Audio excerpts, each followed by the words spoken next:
தமிழகத்தின் சுகாதாரத்துறை அமைச்சர் விஜயபாஸ்கர் தற்போது செய்தியாளர்களை சந்தித்து வருகிறார். அதன் நேரடி காட்சிகளை நாம் பார்க்கலாம். தேவையான அனைத்து நடவடிக்கைகளையும் எடுத்து வருகிறது.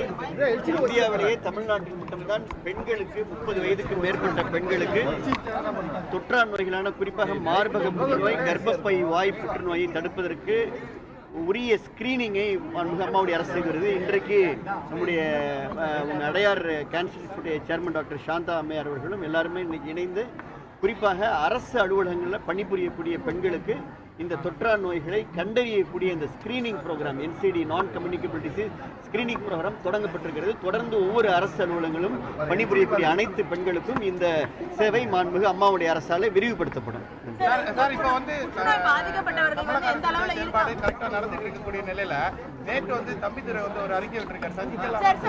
புற்றுநோய் பாதிக்கப்பட்டவர்கள் தமிழகத்தில் எந்த அளவுக்கு இருக்காங்க பெண்களுக்கு, அதுவும் இல்லாம கிராமப்புறங்கள்ல இருக்கக்கூடிய ரூரல்ல இருக்கக்கூடிய பெண்களுக்கு என்ன மாதிரியான நடவடிக்கை அரசு புற்றுநோய் தடுக்கிறதுக்கு எடுக்கிறது? அதுலதான் மாண்புமிகு அம்மாவுடைய அரசு அனைத்து, அதாவது ஈவன் ஆரம்ப சுகாதார நிலையத்திலும் வரக்கூடிய நோயாளிகளுக்கு மட்டுமல்ல, நோயாளிகளுக்கு உடன் வரக்கூடிய அட்டெண்டர் அவர்களுக்கும் நோயாளியோடு உடன் வரக்கூடிய அட்டெண்டருக்கும் அரசு மருத்துவமனைக்கு வருகின்ற பொழுது, ஆரம்ப சுகாதார வருகின்ற பொழுது அவர்களுக்கு இந்த ஸ்கிரீனிங், குறிப்பாக diabetes mellitus, hyper tension, CA press, CA service, அதற்கு உண்டான NCD கார்னர் என்ற ட்ரெயின்டு செவிலியர்கள் மூலமாக இந்த ஸ்கிரீனிங் செய்யப்பட்டு வருகிறது.